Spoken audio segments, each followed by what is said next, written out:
Welcome to Mr. Husni channel.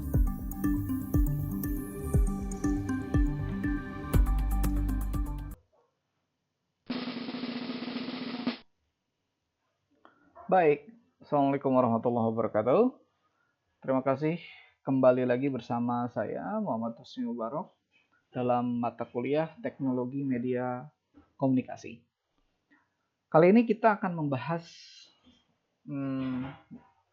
tema yakni masyarakat informasi dan masyarakat era cyber, ya, atau disebutnya masyarakat era siber kalau orang kita bilang ya, cyber become cyber.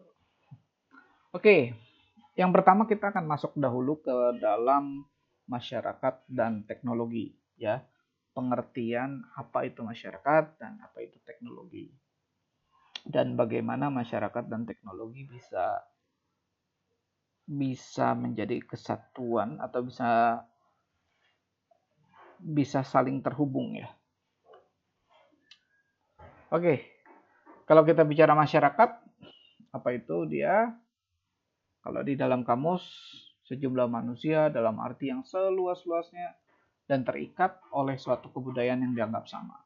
Sementara Kuncharaningrat tahun 2009 mengatakan bahwa masyarakat adalah kesatuan hidup manusia yang berinteraksi menurut suatu sistem adat istiadat tertentu yang bersifat kontinu dan yang terikat oleh suatu rasa identitas bersama. Oke, itu masyarakat.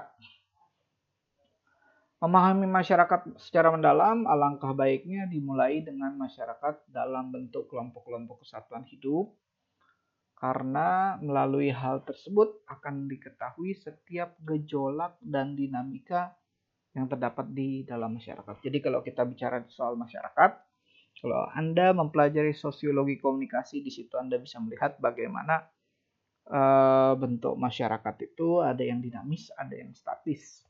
Nah, dinamika inilah yang selalu berkembang gitu ya. Statis ini adalah aturan-aturannya, pengelompokan di dalam masyarakatnya, sementara dinamika itu adalah sesuatu yang semakin terus bergulir dan menjadi bagian dari masyarakat itu sendiri.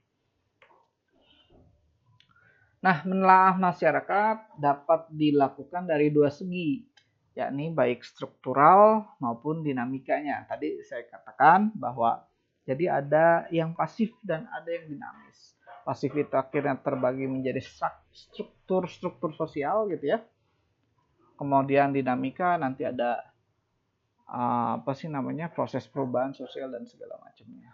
Oh, ini di sini dituliskan segi struktural atau struktur sosial ya. Segi struktural atau struktur sosial yaitu keseluruhan jalinan antara unsur-unsur sosial yang pokok berupa kaidah-kaidah, ada lembaga sosial di situ, ada kelompok sosial di situ, ada lapisan sosial. Pak, lapisan sosial itu apa? Strata sosial atau stratifikasi sosial. Misalnya ada kelas atas, kelas bawah, kelas tengah gitu. Nah, itu kenapa kok bisa terjadi lapisan-lapisan tersebut? Kita biasa memahami ada istilah kasta ya. Dahulu itu ada kasta sudra gitu ya, ada kasta brahmana dan segala macam. Tetapi masyarakat ini bukan, kalau kasta kan artinya yang miskin dengan yang miskin saja, yang kalau yang sepengetahuan kita ya, yang miskin kasta sudra nggak bisa nikah dengan kasta brahmana, jadi hal-hal yang seperti itu itulah yang mengganggu kehidupan gitu ya. Tetapi kalau lapisan sosial ini dibentuk untuk bisa memahami potensi-potensi yang ada di lapis-lapis itu tersebut gitu ya. Jadi ada lapisan yang menengah ke atas, ada yang menengah ke bawah, ada yang lapisannya atas. Jadi sehingga kita bisa tahu stratifikasi ini bagaimana masuk ke dalamnya, bagaimana interaksi di dalamnya. Jadi seperti itu. Lembaga sosial juga menjadi bagian, ada lembaga sosial. Makanya lembaga-lembaga ini, baik itu lembaganya, kalau di rumah kita itu kan ada RT, ada RW gitu. Nah, itu aja lapisannya beda. RT itu lapisannya hanya ruang lingkupnya hanya setempat, di situ RW lebih luas lagi gitu ya. Kemudian lurah lebih cakupannya semakin luas lagi. Jadi itu baru saja lembaga sosial. Itu lembaga sosial yang memang sudah pasti ada gitu ya. Sudah pasti ada, maksudnya sudah artinya lembaga sosial yang merupakan lembaga negara. Nah, kalau lembaga sosial yang bentukan orang juga bentukan orang, bentukan masyarakat atau kelompok tertentu juga ada, misalnya eh, lembaga-lembaga LSM misalnya atau NGO gitu ya. Belum lagi yayasan dan segala macam. Nah, jadi itu unsur-unsur sosial. Jadi keseluruhan jalinan antara unsur-unsur sosial. Sedangkan dinamika masyarakat adalah apa yang disebut proses sosial. Jadi proses sosial selalu bergerak, ya. Proses sosial selalu bergerak. Di dalamnya ada interaksi dan komunikasi gitu ya. Berikutnya ada perubahan-perubahan sosial. Nah, karena selalu bergerak, ada interaksi dan komunikasi. That's why the tools atau alat itu menjadi penting, alat untuk berinteraksi dan berkomunikasinya. Ya. Nah, kehidupan masyarakat selalu dinamis, terutama dengan semakin majunya peralatan dan perlengkapan hidup.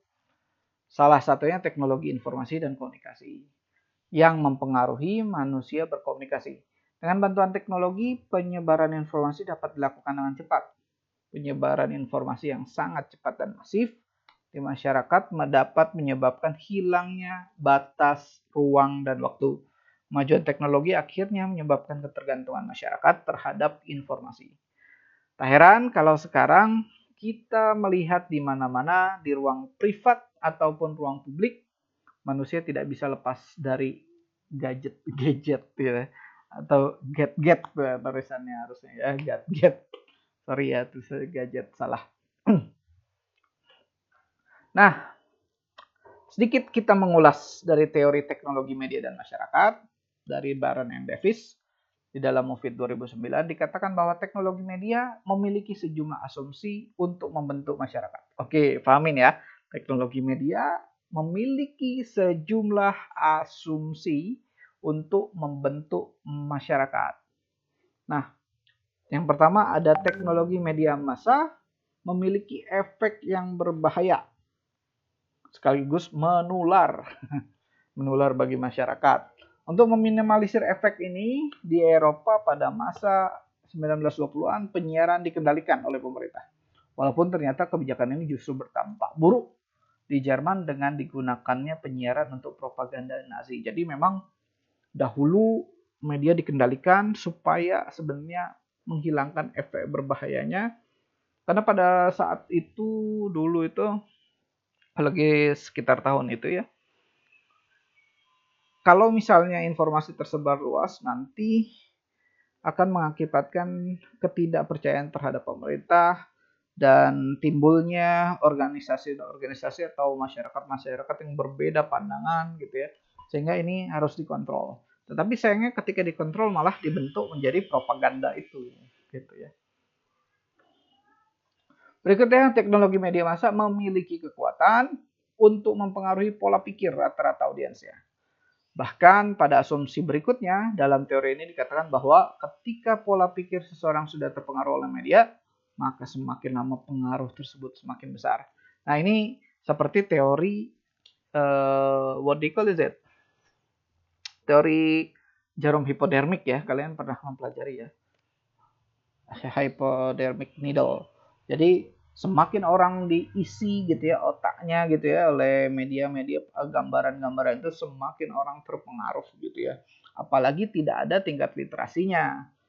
Apalagi tidak ada bimbingan, literasi itu minimal dari bimbingan orang tua tuh gitu ya.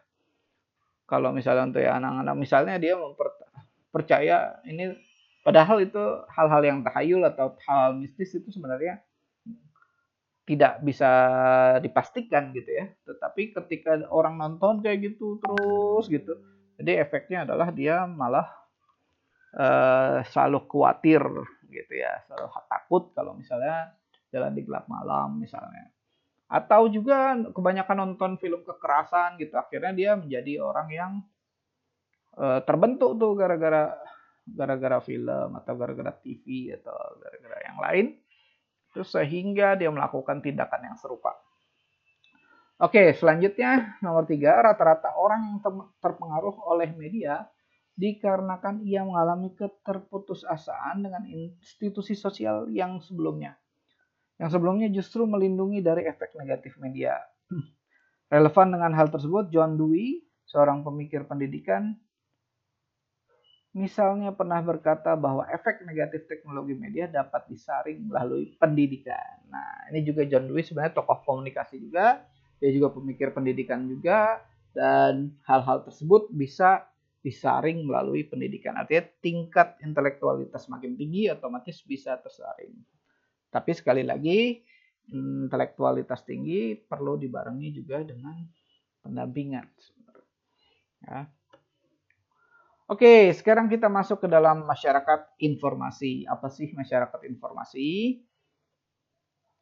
Nah, dimensi masyarakat informasi di sini Bell menggarisbawahi munculnya sebuah masyarakat baru atau post-industrial society, gitu ya. Kalau Anda mempelajari budaya populer, gitu ya, di situ kita akan melihat ada masyarakat yang disebut masyarakat tradisional, ada masyarakat modern. Masyarakat modern itu digambarkan itu sebagai masyarakat kelas pekerja gitu ya, atau masyarakat industri gitu. Nah, ini ada yang disebut lagi post industrial society, masyarakat di era post industri gitu ya. Masyarakat di era baru yang melampaui industri tersebut gitu. Nah, di mana ia berpendapat pada masa yang baru ini, orientasi akan berubah ke arah yang berdasarkan informasi dan orientasi pada pelayanan. Oke, sekali lagi, kalau era itu dulu tuh masih mekanisme era industri itu masyarakat pekerja, jadi dia masih bekerja, masih mengandalkan alat, masih mengandalkan tubuhnya, kemudian menggunakan alatnya. Nah, kalau sekarang adalah bagaimana orang berfokus pada informasi dan orientasi pelayanan. Nah, perubahan yang terjadi meliputi pertama, sektor ekonomi berubah ke bentuk pelayanan jasa. Jadi ekonomi lebih banyak ke pelayanan jasa. For example, kalau sekarang Anda toko ya, waktu itu kita pernah di pertemuan pertama sudah saya kasih gambarkan kalau you punya warung dan segala macam, sekarang justru bagaimana servisnya supaya cepat gitu ya. So, service secara cepatnya bukan Anda bertindak secara cepat, tetapi sudah ada, Anda tinggal tetapkan marketplace-nya di mana, kemudian nanti sudah ada yang apa sih namanya pemesan nanti menghubungkan kepada seseorang, seseorang itu mengantarkan makanan Anda misalnya. Itu sektor ekonomi, distribusi pekerjaan. Munculnya kelas profesional dan kelas teknis. Jadi semakin banyak kelas profesional dan kelas teknis. Ya, profesional, jasa-jasa yang profesional, kemudian teknisi ini semakin dibutuhkan. Ya. Berikutnya ada prinsip sumbu, di mana ilmu pengetahuan merupakan sumber utama. Ya, sekali lagi, kenapa kok Pak ilmu pengetahuan sebagai sumber utama? Karena berhubungan dengan teknologi selalu berkembang dan selalu meningkat, gitu ya. Berikutnya orientasi masa depan, pengendalian dan penghargaan terhadap teknologi. Jadi semuanya it almost use a technology. Kemudian pengambilan keputusan semuanya berbasis teknologi. That's why sekarang smart city digalakan, gitu ya. Kemudian mulai dari e-government, yang lain gitu ya. Semuanya mengandalkan itu, dan ketika mengambil keputusan dia berbasis teknologi, dia lihat teknologi sudah mumpuni belum untuk melakukan ini. Kemudian bisa bermanfaat enggak itunya, bisa cepat enggak itu. Semuanya segala sesuatunya berbasis teknologi. Ya. Nah, ciri masyarakat informasi akhirnya kita bisa melihat dari ilmu pengetahuan menjadi sumber utama dalam dunia usaha. Ilmu pengetahuan juga menjadi aset bagi siapa saja. Ilmu pengetahuan mendongkrak lajunya kemajuan usaha dan mengumpulkan, mengolah, dan memanfaatkan informasi untuk pengambilan keputusan. Nah, ini ciri masyarakat informasi dan Anda sekarang sudah ada di dunia ini, gitu ya. Sekarang Anda sudah di dunia ini, so pengetahuan Anda menjadi sumber utama Anda, ya. Pengetahuan Anda dan bagaimana Anda bisa menginformasikan itu, menyerapnya, kemudian bagaimana Anda bisa menyerapnya, kemudian mendelivernya, artinya memberikan informasinya, gitu ya.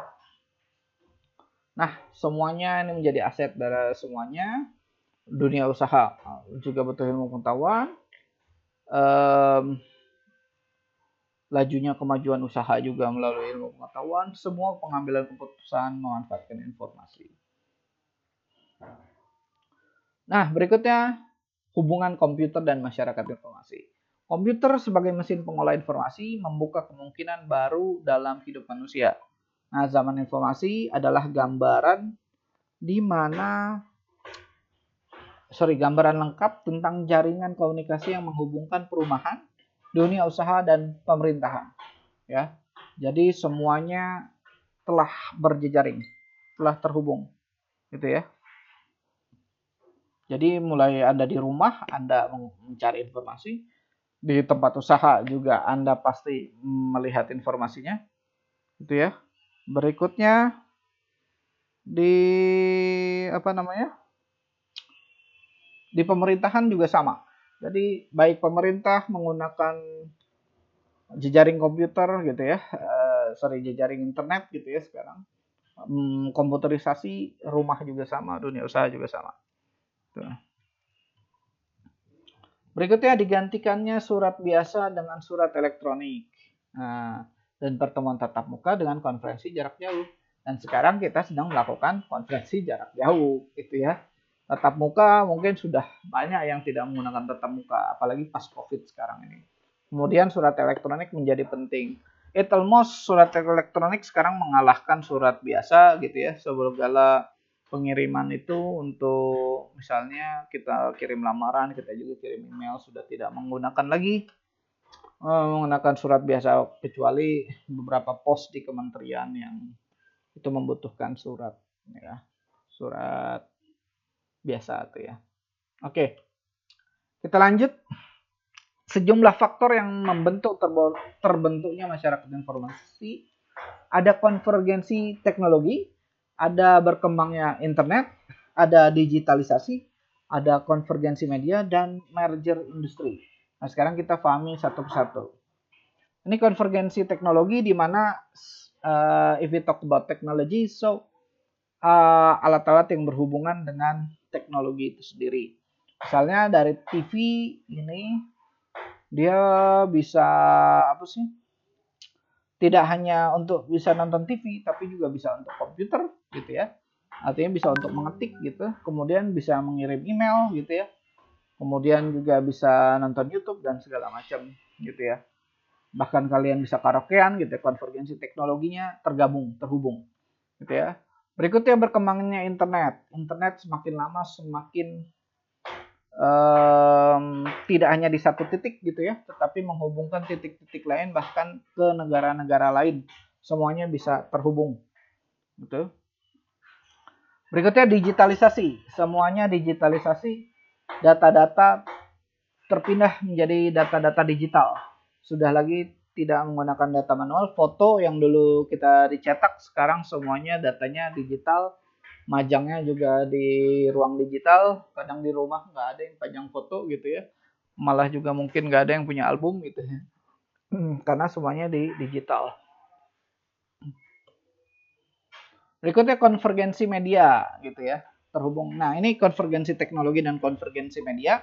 Teknologi itu alatnya, media itu sebenarnya lebih kepada software. Tapi kata kuncinya baik itu sebenarnya sama. Konvergensi teknologi akhirnya terhubung menjadi konvergensi media. Gitu ya. Nanti dari konvergensi media terhubung lagi konvergensi jurnalistik terhubung lagi dari sebagai konvergens jurnalis konvergensi itu nanti ada lagi. Nah, konvergensi media akhirnya bisa bagaimana seluruh misalnya handphone kita sudah bisa nelpon, sudah bisa message, sudah bisa ngirim duit, sudah bisa dapetin duit, jadi semuanya bisa terhubung di dalam ini satu handphone gitu ya.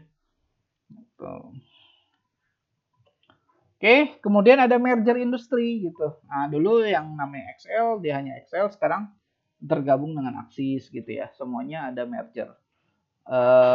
Artinya bisa sama-sama punya kekuatan dan kekurangan.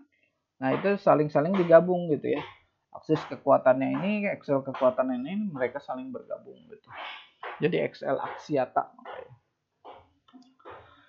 Oke, itu tadi masyarakat industri. Sekarang kita masuk ke dalam masyarakat era cyber. Nah, tadi masyarakat nyata adalah kehidupan masyarakat yang secara indrawi dapat dirasakan. Sementara masyarakat cyber atau ada yang disebut masyarakat maya, ada yang jadi gini ya, ada istilah cyber dan maya. Maya itu kalau masyarakat maya itu katanya dibilang masyarakat yang tak kasat mata. Nah, kayak masyarakat cyber ya masyarakat cyber aja, tapi kita coba adopsi lah masyarakat maya yaitu masyarakat cyber adalah sebuah kehidupan masyarakat manusia yang tidak dapat secara langsung diindra gitu. Tapi orangnya asli nih ya, orangnya asli ya. Orangnya asli tapi tidak secara langsung bisa terindra karena dia membutuhkan penginderaan yang lain gitu ya. Misalnya tidak dapat secara langsung diindra melalui penginderaan manusia, namun dapat dirasakan dan disaksikan sebagai sebuah realitas. Oke, jadi saya berhubungan dengan Anda misalnya melalui telepon gitu, sayanya nyata gitu, realitasnya ada gitu, tetapi kita membutuhkan teknologi lagi untuk kita saling terhubung gitu ya. Saya saling lihat. Kalau dia masyarakat maya adalah sebuah fantasi manusia. Fantasi tersebut adalah hyperrealitas. Gitu. Hyperrealitas artinya pandangan yang pikiran yang tinggi-tingginya gitu yang udah ngelewatin nyatanya aja nggak kayak gitu ya, hyper reality sebutannya gitu. Nah, hyperrealitas manusia tentang nilai, citra, dan makna kehidupan manusia sebagai lambang dari pembebasan manusia terhadap kekuasaan materi dan alam semesta. Nah, berat ya. Pembebasan manusia terhadap kekuasaan materi dan alam semesta. Jadi, kata kuncinya sebenarnya itu angan-angan orang pengen gimana sih gue pengen bisa ngobrol dengan orang yang jauh gitu supaya tapi bisa saling terhubung dan bisa tahu saling satu tahu lagi ngapain gitu. Jadi itu sebenarnya. Jadi itu pembebasan manusia terhadap kekuasaan materi dan alam semesta. Jadi tidak hanya terkukung di sini nih gitu ya. Terkukung di sini tetapi kita bisa saling mengetahui satu sama lain lagi ngapain, kita bisa video call dan segala macam. Jadi kemudian lambang pembebasan itu juga artinya apa sih namanya? Ya kita bebas pengen ngapain aja gitu sama dia gitu. Jadi sebenarnya sama dia lagi. Maksudnya sama orang lain gitu ya, sama orang lain. Dia bisa bisa tidak terjangkau gitu dengan yang dengan orang-orang yang sekitar gitu, tapi bisa menjangkau orang yang jauh gitu. Jadi pembebasannya di situ. Berikutnya sebagai ciptaan manusia, maka masyarakat maya menggunakan seluruh metode kehidupan masyarakat nyata sebagai model yang dikembangkan di dalam segi-segi kehidupan maya. Seperti membangun interaksi sosial dan kehidupan kelompok, membangun stratifikasi sosial, membangun kebudayaan, membangun peranata sosial, kekuasaan, wewenang, dan pemimpinan. Oke, Pak, itunya dilihatnya dari mana? Contohnya begini, gitu ya. Ketika Anda bisa ngebuat grup kan di dalam kelompok cyber gitu ya. Anda bisa bentuk grup, kemudian Anda bisa buat aturan di situ gitu. Kemudian ada yang jadi KOL-nya, kemudian ada yang jadi moderatornya kan kayak gitu. Ya. Di dalam sebuah grup itu, grup online itu kalian bisa terbangun gitu. Stratifikasinya juga bisa kelihatan nanti. Coba bayangin dalam games gitu, siapa yang jadi kingnya, siapa yang jadi itunya, udah persis kayak di dunia yang real gitu ya. Berikutnya, Bungen menjabarkan bahwa masyarakat maya membangun dirinya dengan sepenuhnya mengandalkan interaksi sosial dan proses sosial dalam kehidupan kelompok atau jejaring baik intra ataupun antar sesama anggota masyarakat maya. Proses sosial dan interaksi sosial dalam masyarakat maya ada yang bersifat sementara dan ada waktu yang relatif lama dan menetap. Sifat dan interaksi sosial mereka ditentukan oleh kepentingan mereka dalam dunia maya gitu. Nah, sekarang kita bisa melihat tuh berdasarkan kepentingan mereka. Ada yang sama satu hobi ngumpulin reptil gitu kan. Akhirnya mereka tergabung dalam grup reptil. Jadi yang awalnya tergabung dari online, kemudian mereka ketemuan, kemudian jadi realitas gitu ya. Jadi real semuanya gitu. Jadi membentuk Itu yang awalnya di grup gitu. Lanjut, terhadap munculnya masyarakat cyber dan lenyapnya batas-batas sosial, pilih yang mengkritisi di dalam era globalisasi dan abad virtual dewasa ini, banyak konsep-konsep nasional seperti integrasi, kesatuan, persatuan, nasionalisme, dan solidaritas tampak semakin kehilangan realitas sosialnya dan akhirnya menjadi mitos. Nah, jadi dalam era globalisasi, abad virtual dewasa ini banyak konsep-konsep sosial seperti integrasi. Ya, mereka merasa bersatu padahal mereka individual gitu loh. Ya kan Anda misalnya udah membentuk grup di online gitu segala macam, Anda sebenarnya individual tuh. Dan masing-masing cuma seperti grup gitu, rasa grup gitu. Ya, itu mitos saja makanya disebut mitos. Tapi nanti kita bisa debatkan nih terkait ini. Berikutnya, berbagai realitas sosial yang berkembang dalam skala global, khususnya sebagai akibat kemajuan teknologi informasi, justru menggiring masyarakat global ke arah akhir sosial, gitu ya. Artinya, justru sosialnya malah nggak ada tuh, gitu. Gara-gara ini. Lanjut lagi. Nah, kemungkinan perkembangan masyarakat menurut John Tiedemann, pertama, perkembangan masyarakat nanti pada struktur masyarakat, gitu ya. Proses pengambilan keputusan, gitu ya. Pilihan yang baru, kemudian ketidaksamaan struktur ekonomi maupun pelayanan keuangan. Nah, ini perkembangan masyarakat nanti era ke depan karena terhubung sebagai masyarakat industri maupun era cyber. Nah, nanti struktur masyarakat menjadi bergeser, proses pengambilan keputusan juga berdasarkan informasi. Ya, pilihan yang baru nanti apakah berdasarkan kesepakatan atau berdasarkan orang sudah memang harus dipilihkan itu gitu, secara sistem sudah terbentuk kayak gitu. Ketidaksamaan struktur ekonomi, pelayanan keuangan. Berikutnya, pandangan ke depan untuk dunia yang kurang maju atau tingkat peradaban yang kurang maju tingkat peradabannya. Pertama, pengikisan terhadap kepentingan nasional gitu ya. Yang kurang maju terhadap peradabannya, kepentingan nasionalnya menjadi terkikis. Kemudian arus informasi menjadi terhenti gitu karena telat peradabannya. Kemudian meningkatnya pengangguran. Kemudian kawasan industri gitu ya. Masalah kawasan industri menjadi, kalau misalnya peradabannya lambat gitu ya, masalah industri menjadi faktor.